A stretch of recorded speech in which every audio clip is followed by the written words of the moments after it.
3.3 vamos a hablar de Leucipo y Demócrito.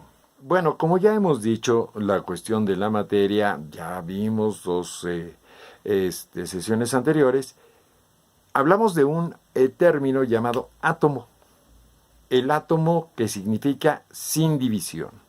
Nosotros hemos usado muchas palabras, en este caso átomo, que significa sin división, porque la palabra a, por ejemplo, acéfalo,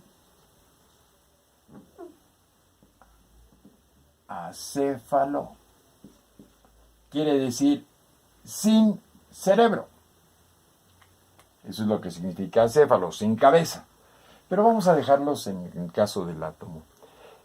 El átomo dijimos que es la mínima parte de la materia que podemos conocer. Ojo, aquí lo más importante es nadie ha visto un átomo. Nadie ha visto una molécula. Partículas las hemos percibido y podemos decir que están compuestas, que es lo que contienen, pero nadie ha visto un átomo. Lo más cercano que se ha visto es una pequeña nube que ya después les explicaré. Pero, ¿cómo está constituida la materia con estos átomos? Viene una teoría de dos señores llamados Leucipo y Demócrito.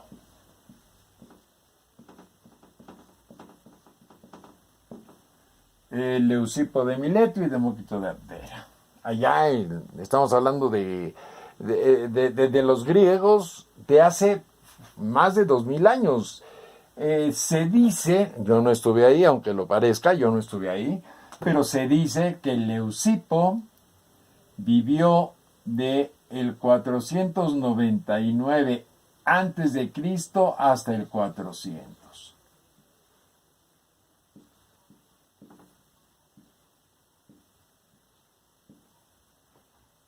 Y Demócrito vivió del 460 antes de Cristo al 370.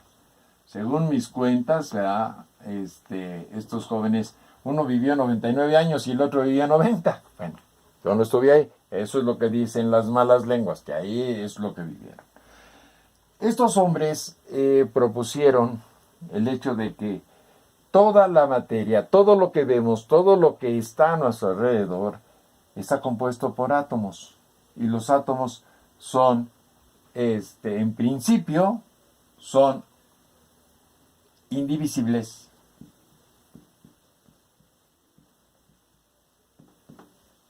Son homogéneos.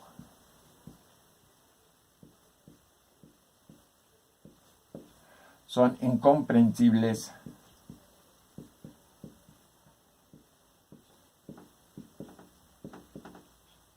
Son invisibles.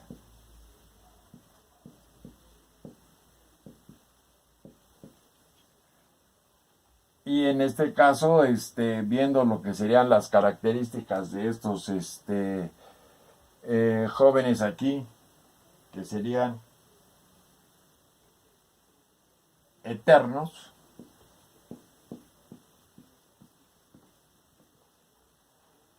diríamos que de alguna forma estas características que les dan son porque en este entonces no había, bueno, para que tengan ustedes una idea, ustedes a segundo o tercer año de secundaria, para ellos serían unos genios.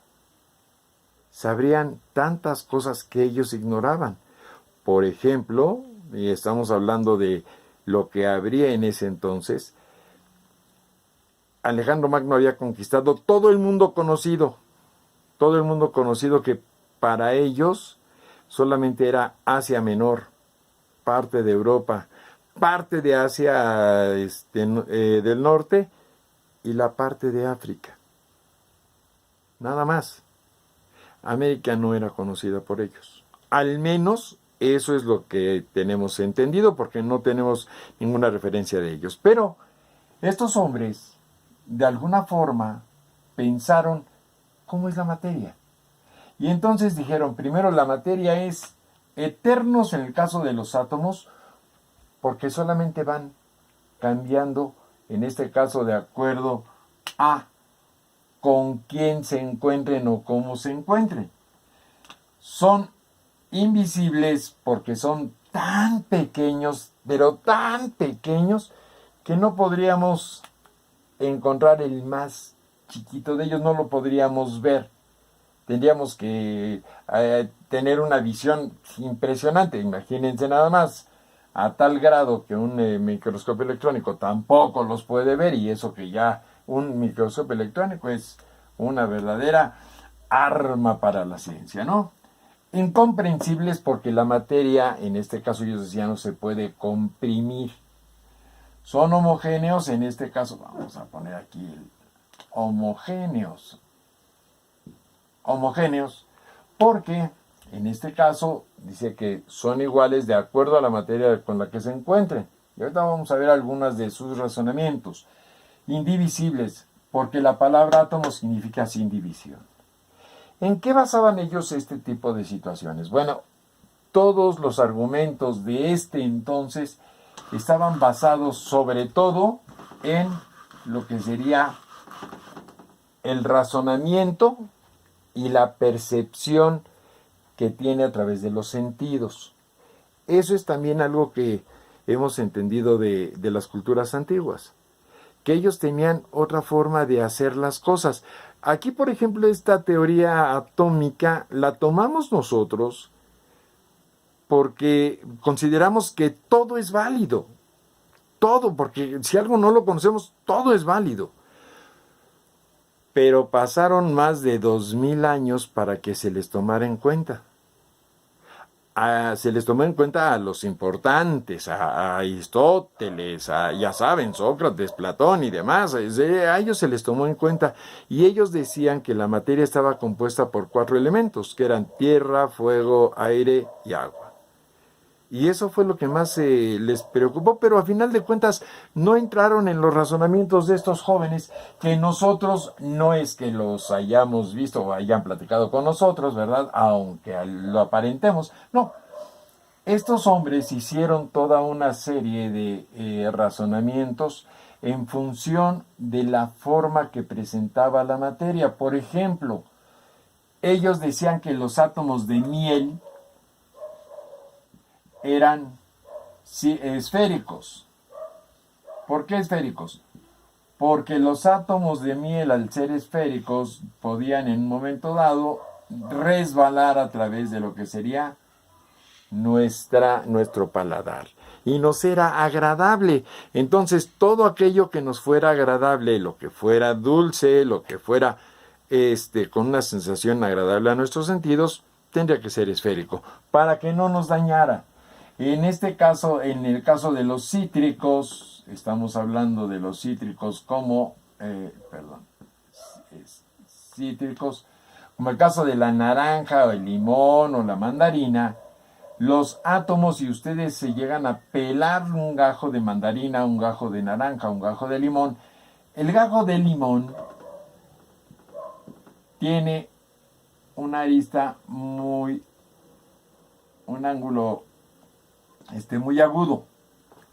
En el caso de la naranja,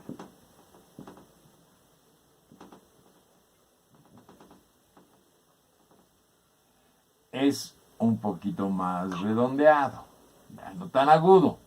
Y en el caso de la mandarina,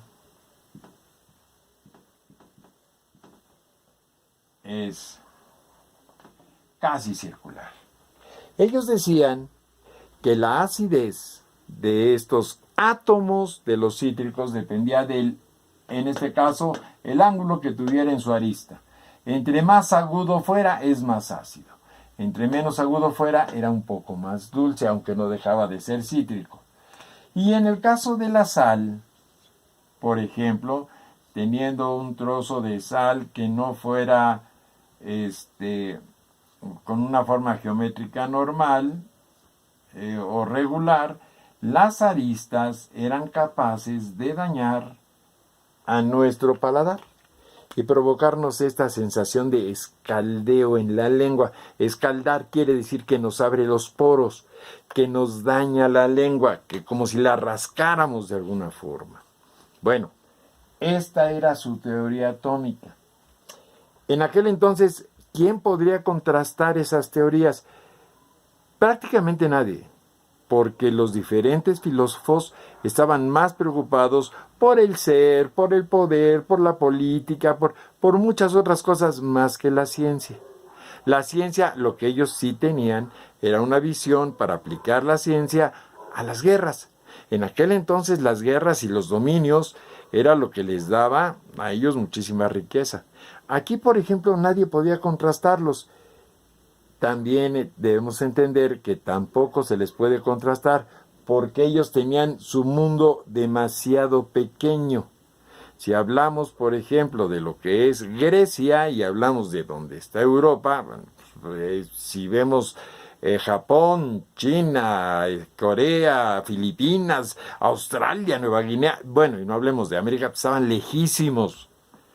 Para poder contrastar las teorías de un filósofo que habría tenido que pasar por diferentes escuelas, sobre todo te habían tenido que ir a Egipto, y en Egipto haber aprendido toda una serie de cosas y regresar, era ir a Egipto, ir a Arabia y regresar a poner sus escuelas. Si ellos hubieran conocido la piña, difícilmente hubieran podido quedarse solamente con esa teoría. O si hubieran conocido al tamarindo, que son dos frutas americanas que romperían con ese esquema. Bueno, pero por lo pronto, esta sería la teoría atómica de Leucipo y Demócrito. Ellos decían que los átomos esféricos eran los agradables al paladar. Los átomos que tenían aristas como estas, entonces eran no desagradables, pero provocaban cierta acidez. Y los átomos que fueran, en este caso irregulares, iban a provocar ese tipo de cosas. Pero, considerando que los átomos eran eternos, estos átomos venían obviamente de un proceso de ir formando sustancias.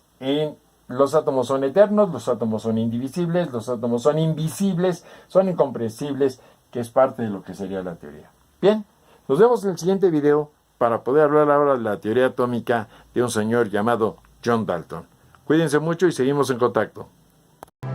Si te gustó el video, danos un pulgar arriba y compártelo. Si tienes alguna duda, contáctanos y síguenos en nuestras redes sociales. En la descripción encontrarás links directos. Pregunta por las asesorías y clases particulares. Suscríbete para más videos como este. Gracias y hasta pronto.